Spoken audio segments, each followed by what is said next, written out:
السلام علیکم ورحمۃ اللہ وبرکاتہ۔ اعوذ باللہ من الشیطان الرجیم، بسم اللہ الرحمن الرحیم۔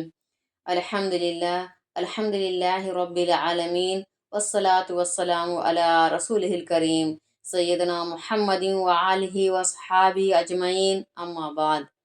رب اشرح لی صدری ویسر لی امری واحلل عقدۃ من لسانی یفقہوا قولی۔ ربی زدنی علما، اللہم انی علی ذکرک و شکرک و حسن عبادتک۔ پہلا پارہ ہے الف لام میم، دوسری سورہ ہے سورہ بقرہ۔ کل من کان عدوا لجبریل فإنہ نزلہ علی قلبک بإذن اللہ مصدقا لما بین یدیہ وہدی وبشری للمؤمنین۔ من کان عدوا للہ وملائکتہ ورسولہ وجبریل ومیکال فإن اللہ عدو للکافرین۔ وَلَقَدْ أَنزَلْنَا إِلَيْكَ آيَاتٍ بَيِّنَاتٍ وَمَا يَكْفُرُ بِهَا إِلَّا الْفَاسِقُونَ۔ أَوَكُلَّمَا عَاهَدُوا عَهْدًا نَبَذَهُ فَرِيقٌ مِّنْهُمْ بَلْ أَكْثَرُهُمْ لَا يُؤْمِنُونَ۔ اللہ رب العالمین فرما رہے ہیں، آپ کہہ دیں کہ جو جبریل کا دشمن ہو اسے جان لینا چاہیے کہ جبریل نے قرآن آپ کے قلب پر اللہ ہی کے حکم سے نازل کیا ہے، جو پہلی کتابوں کی تصدیق کرتا ہے اور سامان ہدایت ہے، اور مومنوں کو خوشخبری سناتا ہے۔ جو شخص اللہ کا، اللہ کے فرشتوں اور رسولوں کا اور جبریل و میکائیل کا دشمن ہو تو اللہ بھی ان کافروں کے دشمن ہے۔ اور ہم نے آپ کو واضح نشانیاں عطا کی ہیں، اور وہی لوگ اس کا انکار کریں گے جو عدول حکمی کے عادی ہے۔ کیا یہ واقعہ نہیں کہ جب بھی ان لوگوں نے کوئی عہد کیا تو ان میں سے ایک گروہ نے اس کی خلاف ورزی کی، بلکہ ان کی اکثریت ایمان سے محروم ہی رہے گی۔ اس کی تفسیر ہے، توجہ دے تاکہ بات ذہن میں رہے، کہ یہودی حضرت میکائیل علیہ السلام کو حضرت جبریل علیہ السلام سے افضل جانتے تھے، اور کہتے تھے کہ میکائیل علیہ السلام فرشتہ رحمت ہیں اور جبریل علیہ السلام فرشتہ عذاب۔ ان کا خیال تھا کہ بنی اسرائیل پر جو کچھ ابتلائیں اللہ کی طرف سے آئیں وہ حضرت جبریل علیہ السلام ہی لے کر آئے۔ اس لیے بہانہ کرتے کہ اگر محمد صلی اللہ علیہ وسلم پر جبریل علیہ السلام کے بجائے میکائیل علیہ السلام وحی لے کر آتے تو ہم ایمان لانے کے بارے میں غور کرتے۔ یہاں اسی باطل خیال کی تردید ہے کہ فرشتہ کوئی بھی ہو اور وہ رحمت لے کر آیا ہو یا عذاب، جب وہ اللہ کی طرف سے مامور ہے اور جو کچھ لایا ہے اللہ تعالیٰ ہی کے حکم سے لایا ہے، تو اس پر اعتراض بے معنی ہے۔ پھر قرآن مجید نے ایک اصول بتایا کہ اللہ، اس کے رسول، اس کے ملائکہ، جن میں جبریل علیہ السلام بھی ہیں، میکائیل علیہ السلام بھی، سے محبت و عداوت ایک دوسرے سے مربوط ہے۔ یہ ممکن نہیں کہ ان میں سے ایک سے نفرت و عداوت ہو اور دوسرے سے محبت و دوستی۔ اس لیے کسی فرشتہ یا رسول کے دشمن دراصل خود اللہ کے دشمن ہیں، اور اس لیے اللہ بھی ان کا دشمن ہے۔ آگے فرمایا جا رہا ہے، واضح نشانیوں میں قرآن مجید بھی ہے۔ قرآن کی فطرت انسانی سے مطابقت اور عقل و دانش سے ہم آہنگ تعلیمات بھی، اور بہت سے معجزات بھی جو آپ صلی اللہ علیہ وسلم کے ذریعے ظاہر ہوئے۔ عربی زبان کے قواعد کے مطابق اس فقرہ میں استفہام انکاری ہے، اسی مناسبت سے ترجمہ یہ واقعہ نہیں سے کیا گیا ہے۔ عہد سے عام باتوں کے علاوہ خاص طور پر وہ عہد بھی مراد ہے جو آئندہ پیغمبر پر ایمان لانے سے متعلق لیا جاتا تھا، اور حضرت مسیح علیہ السلام اور پھر پیغمبر اسلام صلی اللہ علیہ وسلم کا انکار کر کے یہود نے اس عہد کی خلاف ورزی کی تھی۔ ایک گروہ کی قید اس لیے ہے کہ ان میں نیک اور حقیقت پسند لوگ بھی تھے جو اس عہد کو پورا کرتے تھے، جیسے حضرت عبداللہ بن سلام رضی اللہ اور بعض اور یہود نے آپ صلی اللہ علیہ وسلم پر بھی ایمان لانے کی سعادت حاصل کی۔ یعنی ان میں سے اکثر وہ ہیں جن کو اس کا بھی یقین نہیں کہ عہد و پیمان کو پورا کرنا ضروری ہے، یا یہ کہ ان سے تورات کے ذریعے جو عہد لیا گیا اس کا یقین نہیں ہے۔ تو جو لوگ عہد و پیمان کے معاملے میں اتنے کمزور ہیں، ان سے وعدہ پورا کرنے کی کیا امید رکھی جا سکتی ہے؟ وَلَمَّا جَاءَهُمْ رَسُولٌ مِّنْ عِندِ اللَّهِ مُصَدِّقٌ لِّمَا مَعَهُمْ نبذ فریق من الذین اوتوا الکتاب کتاب اللہ وراء ظہورہم کأنہم لا یعلمون واتبعوا ما تتلو الشیاطین علی ملک سلیمان وما کفر سلیمان ولکن الشیاطین کفروا یعلمون الناس السحر وما انزل على الملكين ببابل هاروت وماروت وما يعلمان من أحد حتى يقولا إنما نحن فتنة فلا تكفر ويتعلمون منهما ما يفرقون به بين المرء وزوجه وما هم بضارين به من أحد إلا بإذن الله وَيَتَعَلَّمُونَ مَا يَضُرُّهُمْ وَلَا يَنفَعُهُمْ وَلَقَدْ عَلِمُوا لَمَنِ اشْتَرَاهُ مَا لَهُ فِي الْآخِرَةِ مِنْ خَلَاقٍ وَلَبِئْسَ مَا شَرَوْا بِهِ أَنفُسَهُمْ لَوْ كَانُوا يَعْلَمُونَ۔ اللہ رب العالمین فرما رہے ہیں، اور جب بھی ان کے پاس اللہ کی طرف سے کوئی رسول آتے جو اس کتاب کی بھی تصدیق کرتے تھے جو پہلے سے ان کے پاس تھے، تو اہل کتاب میں سے ایک گروہ کتاب اللہ کو اس طرح پس پشت ڈال دیا کرتا کہ گویا وہ جانتے ہی نہ ہو، اور اس کے بجائے انہوں نے اس علم کی پیروی کی جس کی سلیمان کے عہد میں شیاطین تعلیم دیا کرتے تھے۔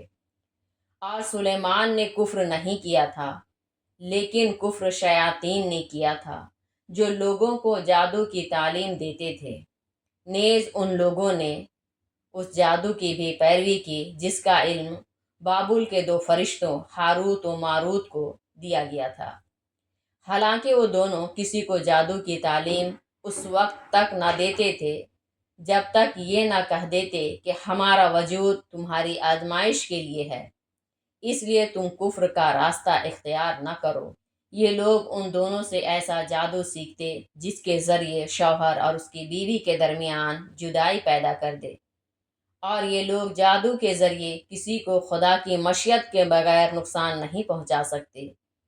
یہ ایسی باتیں سیکھتے جو ان کے لیے نقصان دہ ہیں نہ کہ فائدہ مند، اور یہ اچھی طرح واقف ہیں کہ جس نے جادو کو اختیار کیا آخرت میں اس کا کوئی حصہ نہیں ہے، اور بہت ہی بری چیز ہے جس کے بدلہ انہوں نے اپنے آپ کو بیچ لیا، کاش ان کو عقل ہوتی۔ اس کی تفسیر ہے، توجہ دے تاکہ بات ذہن میں رہے کہ اس آیت میں رسول اللہ صلی اللہ علیہ وسلم کو اطمینان دلایا جا رہا ہے کہ اہل کتاب کے ایمان نہ لانے سے رنجیدہ خاطر نہ ہو، اس لیے کہ انبیاء اور آسمانی کتابوں کا انکار اور جان بوجھ کر انجان بن جانا ان کا پرانا وصف ہے، اور کتنے ہی پیغمبر ہیں جو ان کی بے توجہی و بے رخی کا زخم کھا چکے ہیں اور دکھ اٹھا چکے ہیں۔ بعض مفسرین نے اس آیت میں رسول سے خاص طور پر پیغمبر اسلام صلی اللہ علیہ وسلم کی ذات مراد لی ہے، اور اس کی بھی گنجائش ہے۔ یہودیوں میں جادو ٹونے کا بڑا ذوق تھا، بائبل میں اس لیے کثرت سے جادو اور جادوگروں کا ذکر ملتا ہے۔ حضرت سلیمان علیہ السلام کے زمانے میں یہودیوں میں یہ فاسد ذوق بہت پروان چڑھ گیا تھا، اس لیے خاص طور پر اس عہد کا ذکر کیا گیا۔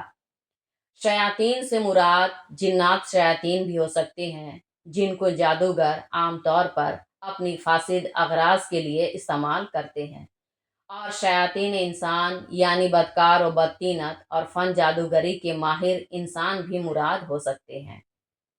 آگے فرمایا جا رہا ہے، لفظی معنی ہے ہاروت و ماروت پر اتارا گیا، لیکن اس کا یہ مطلب نہیں کہ جیسے انبیاء پر وحی نازل کی جاتی ہے اسی طرح ان پر فن جادوگری نازل کیا گیا ہو۔ مقصد صرف اتنا ہے کہ من جانب اللہ فرشتوں کو اس کا علم دیا گیا۔ قرآن مجید میں معتد مواقع پر انزال کا لفظ محض عطا کرنے کے معنی میں استعمال ہوا ہے۔ آگے فرمایا جا رہا ہے کہ حضرت سلیمان علیہ السلام نبی برحق تھے، لیکن یہودیوں نے ان کی طرف مختلف بیہودہ باتیں منسوب کر دی تھیں۔ انہی میں سے یہ تھا کہ وہ جادو کا علم بھی ان کی طرف منسوب کرتے، حالانکہ جادوگر عہد سلیمان کے شیاطین تھے، نہ کہ خود حضرت سلیمان علیہ السلام۔ اس سے بھی بڑا بہتان یہ تھا کہ کہتے تھے کہ حضرت سلیمان علیہ السلام اپنی غیر اسرائیلی بیویوں سے متاثر ہو کر شرک میں مبتلا ہو گئے تھے اور دوسرے معبودوں کی پرستش کرنے لگے تھے۔ بائبل کے صحیفہ سلاطین کے باب نمبر 11 میں معتد مقامات پر اس کا ذکر ہے۔ قرآن مجید نے ایک نبی معصوم کی حیات طیبہ پر بنی اسرائیل کی طرف سے ڈالے جانے والے اس غبار کو یہاں صاف کر دیا۔ بابل ایک زمانے میں مشرقی علاقہ کا بڑا متمدن اور ترقی یافتہ شہر رہا ہے، جو دریائے فرات کے ساحل پر واقع تھا۔ یہیں بنی اسرائیل کی بڑی تعداد قیدی بنائی گئی تھی۔ ان میں فن جادوگری کا ایسا غلبہ تھا کہ اپنے قید ہونے کے زمانے میں بھی وہ اس سے باز نہ آتے اور جادو سیکھنے سکھانے میں سرگرم تھے۔ جادو بعض اوقات پیغمبروں کے معجزات کو بھی متشبہ کر دیتا ہے، کیونکہ ظاہر بین نگاہوں میں دونوں صورتیں خلاف عادت ہوتی ہیں۔ اس لیے اللہ تعالیٰ نے دو فرشتوں ہاروت و ماروت کو یہاں انسانی صورت میں بھیجا۔ ان کو جادو کا علم دیا گیا تاکہ لوگوں کو ایک ماہر فن کی طرح جادو کی حقیقت اور اصول بتا کر جادو اور معجزہ کا فرق بتائیں۔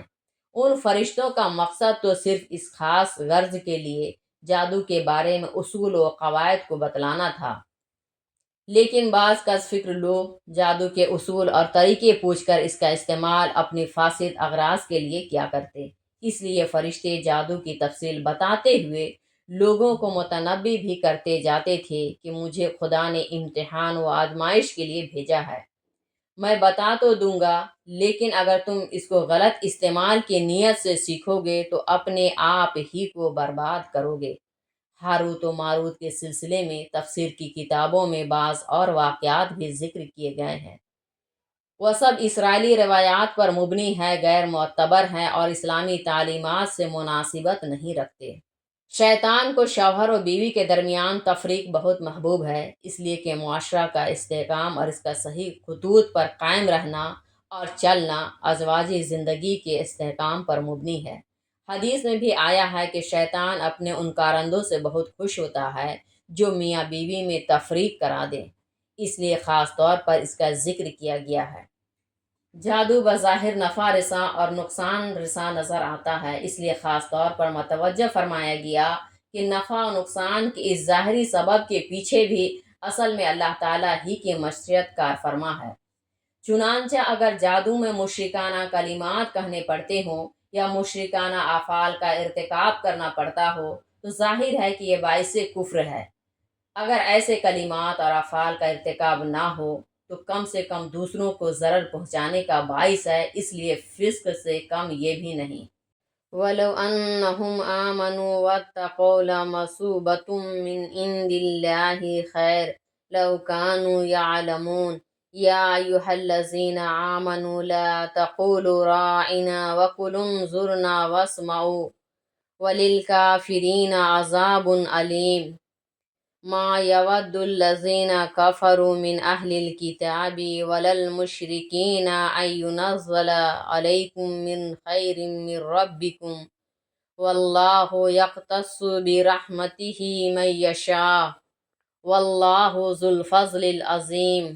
اللہ تبارک و تعالیٰ فرما رہے ہیں، اور اگر وہ ایمان لاتے اور تقوی اختیار کرتے تو اللہ کے یہاں بہتر اجر پاتے۔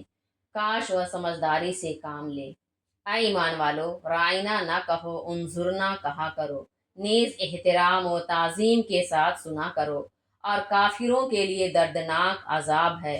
جو لوگ کفر پر کمر بستہ ہیں، خواہ وہ اہل کتاب میں سے ہوں یا مشرکین میں سے، نہیں چاہتے کہ تم پر تمہارے رب کی طرف سے کوئی بھلائی ہو، حالانکہ اللہ جسے چاہے اپنی رحمت کے لیے مخصوص کر لیں، اور اللہ بڑے فضل والے ہیں۔ اس کی تفسیر ہے، توجہ دے تاکہ بات ذہن میں رہے کہ رعینہ کے معنی ہماری رعایت کیجیے۔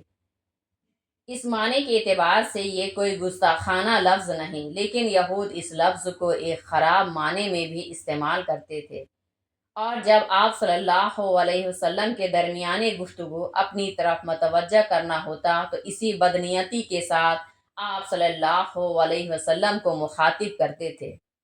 بھولے بھالے مسلمانوں کو ان کی اس بدتمیزی کا علم نہیں تھا، اس لیے دیکھا دیکھی ایسے مواقع پر وہ بھی رعینہ کہہ کر آپ صلی اللہ علیہ وسلم کو اپنی طرف متوجہ کرنے لگے۔ اسی پس منظر میں قرآن مجید نے یہودیوں کی اس بیہودہ حرکت کا پردہ فاش کیا اور ہدایت کی کہ اگر حضور صلی اللہ علیہ وسلم کو اپنی طرف متوجہ کرنا ہو تو بجائے رعینہ کے انظر نہ کہیں، اس کے معنی بھی وہی ہیں کہ ہمارا لحاظ فرمائیے، مگر اس میں گستاخانہ معنی مراد لینے کی گنجائش نہیں، اور فرمایا گیا کہ خوب احترام سے آپ صلی اللہ علیہ وسلم کے ارشادات کو سنا کریں۔ اس سے معلوم ہوا کہ خدا، رسول اور دین و شریعت کے ذکر میں ایسے الفاظ سے بھی احتیاط برتنی چاہیے جس کے گو درست معنی بھی ہوں اور نیت بھی بولنے والے کی بری نہ ہو، لیکن اس میں خلاف ادب معنی کی بھی گنجائش نکلتی ہو۔ اس طرح ایسے مباح کام سے بھی منع کیا جائے گا جس کے بارے میں خطرہ ہو کہ دوسرے فاسد فکر و ذہن کے لوگ اس کو اپنی غلط کاریوں کے لیے ڈھال بنا لیں گے۔ آگے فرمایا جا رہا ہے کہ یہودیوں کو اصل حسد اس بات سے تھا کہ نبوت کا شرف بجائے بنو اسحاق کے بنی اسماعیل کو کیوں حاصل ہو رہا ہے۔